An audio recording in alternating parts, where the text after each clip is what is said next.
my Manson. Now, a quick reminder that Global Television is on GSTV channel 365 and Star Times channel 276. You can download the Global TV Nigerian mobile app for Android and iOS devices to keep track of our broadcast. Now the news in full. The Federal Capital Territory Police Command has confirmed 6 persons dead and 14 vehicles burnt following the explosion of a truck near Karu Bridge along Abuja-Kefi Expressway. The FCT Emergency Management Department confirmed the incident occurred when the truck lost control and ran into other vehicles, resulting in an explosion and a raging fire. However, in a statement signed by the Police Public Relations Officer, FCT Police Command, SP Josephine, the impact engulfed 14 vehicles, adding that 6 victims were pulled from the wreckage and rushed to the hospital, but were confirmed dead by medical personnel on duty. President Bola Tinubu has appointed board members of the recently established Nigerian Independent System Operator. He named Dr. Adeshagun Olugbade as the board chairman, while Abdul Bello was appointed the managing director of the new NISO. Tinubu also appointed executive and non-executive board members for the operation. The South-South Governors Forum has called for the reversal of the state of emergency in Rivers State that was declared by President Bola Tinubu. The statement was signed by the chairman of the South-South Governors Forum, Governor Doye Diri of Bayelsa State in Yenangwa, the state capital. The forum also called for dialogue as a path forward and encouraged all parties to remain calm, uphold peace and the constitution of the country.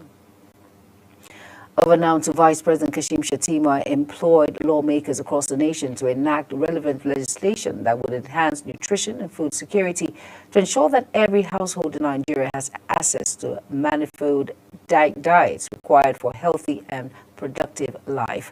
Now, according to him, the reason why the administration is spearheading the 774 Nutrition Initiative is set to improve coordination, financing, and accountability in ensuring that every mother and child, regardless of where they live, has access to life-saving nutrition interventions tailored to their needs. The senator representing Kogi Central, Natasha Akpoti Uduanga, she is not bothered about the attempt to have her constituents recall her from the Senate. The suspended legislator spoke through her media aide, Israel Aragbole, in an exclusive phone call. Some people in Natasha's constituency announced that they have initiated a recall process against her. The federal government says the allocation for River States will be released. The Administrator Vice Admiral Ibok Ibas retired. The Attorney General of the Federation and Minister of Justice Lateef Fagbemi sang while briefing State House correspondents at the Presidential Villa in Abuja. The former governor of River State and Minister of Federal Capital Territory FCT Yeso Wike has no role in the political crisis in River State that culminated in the declaration of a state of emergency. The Senate suspended its plenary and announced that the debate on the state of emergency imposed on Rivers State by President Bola Ahmed Tinubu has been shifted to today. The postponement was announced after the Senate leadership delayed the commencement of the plenary for about 2 hours when the majority of the serving senators across party lines had not fully taken their seats. Suspended Rivers State Governor Siminalayi Fubara has urged residents to remain calm following President Bola Tinubu's declaration of a state of emergency and his temporary removal from office. And a statement personally signed and released, Fubara reaffirmed his commitment to upholding the rule of law despite the ongoing political turmoil. Fubara explained that his administration acted in good faith following President Tinubu's previous intervention, implementing agreed terms, including reinstating commissioners who had resigned. The Nigerian National Petroleum Company Limited has dismissed reports of an explosion at the Port Harcourt Refinery Company in Rivers State, describing the incident as a minor flare event that posed no threat. In a statement by the NNPC Chief Corporate Communications Officer Olufemi Sonoye clarified that there was no explosion at the facility and that the situation has been brought under control. The Nigerian Labour Congress and the Trade Union Congress of Nigeria have strongly condemned President Bola Tinubu's declaration of state of emergency in Rivers State, describing it as an attack on democracy. In a joint statement, NLC President Joe Ajaero and his TUC counterpart Festus Osifa faulted the move as hasty and unconstitutional arguing that it violated Section 305 of the 1999 Constitution. In a move to ease the financial burden on patients and their families, the Imo State government has announced plans to clear all outstanding medical bills at the Imo State University Teaching Hospital, IMSUT. Orlu Governor Hope Uzodimma made the announcement during his visit to the hospital as part of his ongoing inspection of key projects across the state. Imo State correspondent Amarachi Ibe tells us more. The atmosphere at the Imo State Teaching Hospital Olu was a quiet one. Patients fighting for recovery, medical personnel working tirelessly to provide care. But beneath the determination, there was also the weight of financial burden as many patients struggled to afford their medical bills. Governor Hope Uzodimma's visit to IMSUT was met with optimism as he assessed the hospital's operations and ongoing infrastructural upgrades. While commending the dedication of the medical personnel, he acknowledged the financial struggles of many patients and their families. We have to embark on multiple constructions of so many projects to recover the economy of this place and then also recover life for our people in this area. So I'm happy that work is going on.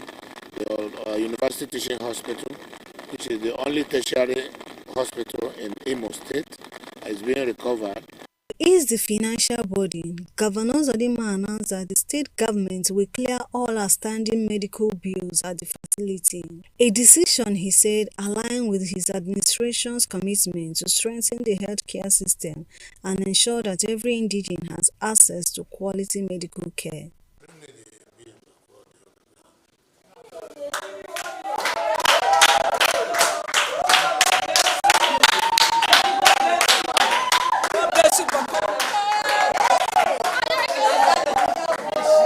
For many patients and their families, it was an emotional moment.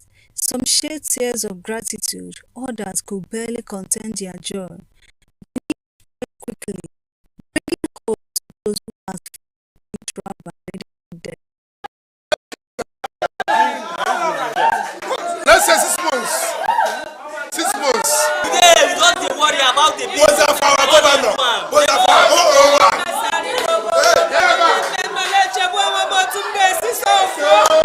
As the state government continued its drive to strengthen the healthcare system, this latest gesture reaffirms its commitment to ensure that quality medical care remains accessible to all. From IMSUT Olu, Amarachi Ibe, reporting for.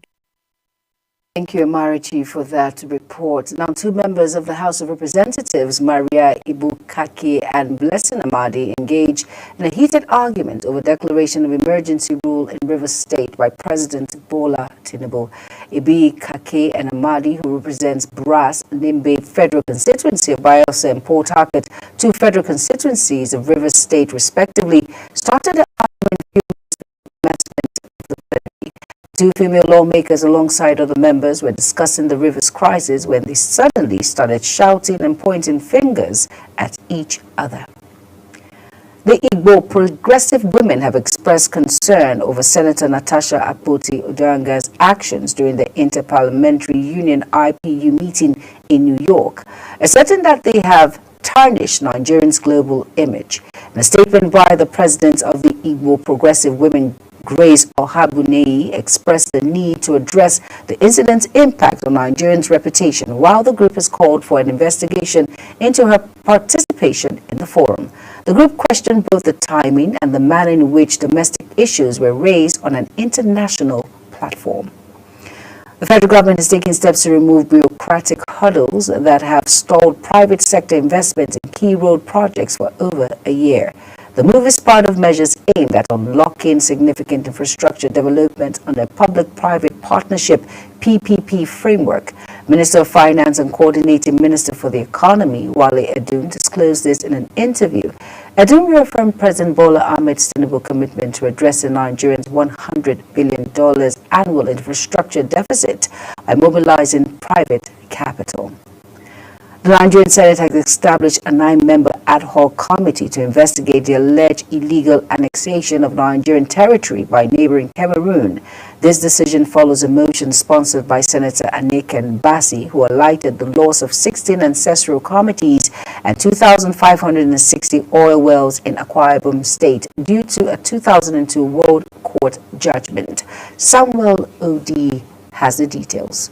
The motion also highlighted that the illegal exonation violated judgment and calling for the matter to be reported to the United Nations. Worried that the continued expansionist foreign policy of the Republic of Cameroon after independence of our country by illegal annexation and vigorous pursuit for the 16 villages of Nigerian mangrove islands, waters and oil constitute a breach of international laws, an affront of Nigeria's territorial integrity, and an report today, very historical, that there was a violation of nautical miles and the sovereignty of Nigeria. This can bring environmental disaster, it can affect revenue, it can cause economic problem, it can cause security damage. In their contributions, senators from Cross River, Adamawa and Ogun states equally drew the attention of the Senate to similar situations in their various states. 23 years ago has caused untold and unimaginable hardship to the people of Cross River State, specifically the people of Bakassi, the island. And I think the situation in Bakassi, in the mangrove area, is also the same within Tongeji Island in the Kwa local government in Ogun State. That we do have some military that are capable of protecting Nigeria's integrity. What is happening, Mr. President? Why our Navy, our military, why are they not there protecting our Nigerians? Other lawmakers also expressed dismay over the implementation of the ICJ judgment, describing it as one-sided and called for a total review. With that, Cameroon is still intruding into our territory. It's something that I consider very annoying. Fight for land, nations fight for resources. And the Nigerian government must stand up and defend the people and the land and the territory that is in question. It's about our own people that we have not gone this far to protect the interests of our people treated in their own land. Foreign countries coming in, crossing its boundary, coming to our own nation to maltreat our people. This cannot be accepted. So far, it's a clear violation of the rulings of the International Court of Justice and even the treaties that were entered into between Nigeria and Cameroon. So I think this is worth investigating. Our colleagues may wish to go further to even discuss with the Cameroonian counterparts on the implications of what they are doing, because we want to live in peace with our neighbors. The lawmakers thereafter resolved the Senator Jimoh Ibrahim-led committee to urge President Bola Tinubu to take immediate steps to safeguard Nigeria's territorial waters, including securing over 2,560 oil wells identified within the disputed Mangrove Island in Akwa Ibom State. Samuel Odi reporting for Global Television News. You're watching the live broadcast of Midday News. When Midday News returns, Naira appreciates to 1,539.52 per dollar at the official window. Details coming shortly on the other side of this break. Please stay with us.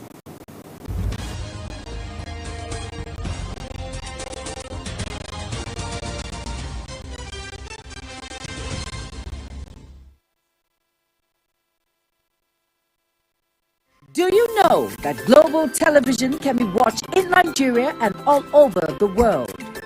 Download the Global TV Nigerian mobile app for Android and iOS devices to watch global television real-time from around the world. What are you waiting for? Start downloading and stay connected to global television.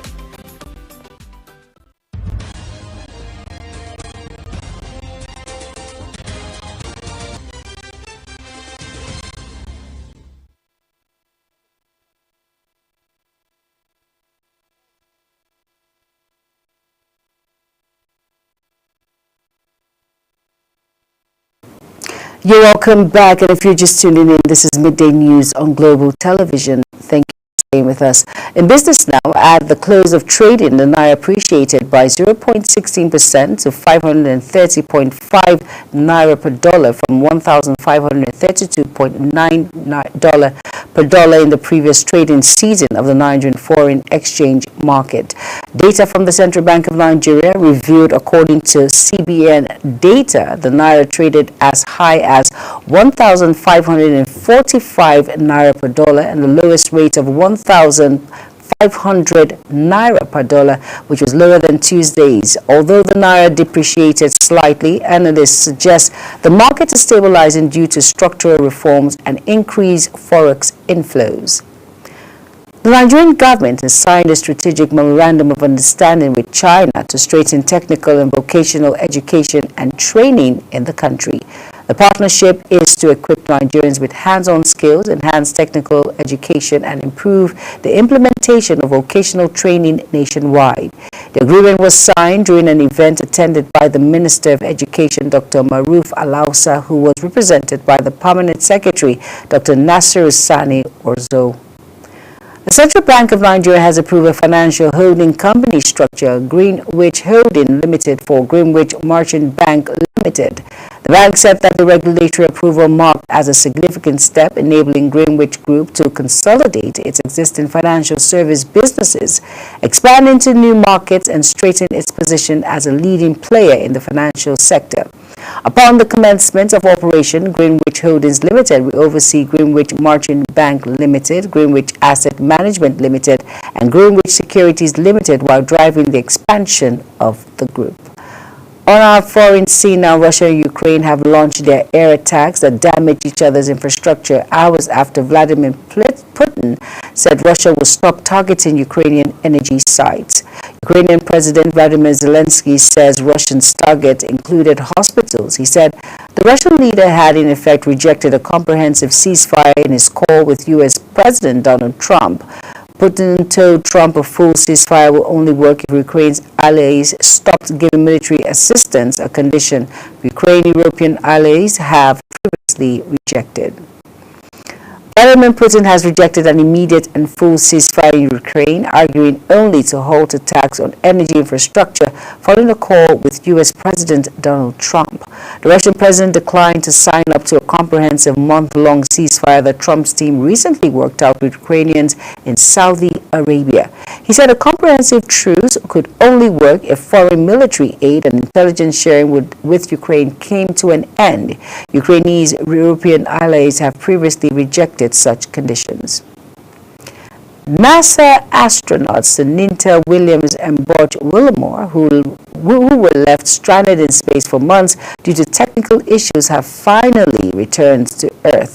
The duo landed safely as SpaceX Dragon Freedom capsule splashed down off the coast of Florida, ending a mission that was supposed to last just 8 days but stretched to 9 months.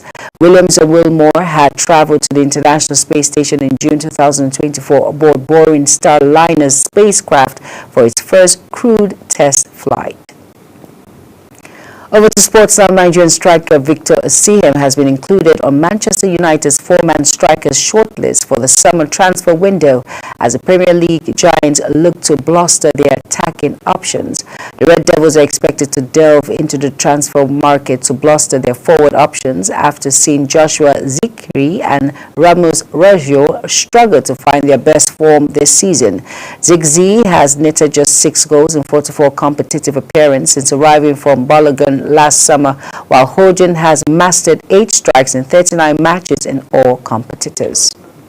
The Vice President of NBBF, Babatunde Ogunade, has shed light on the preparations for the Tigers ahead of second window of the FIBA AfroBasket 2025 qualifiers.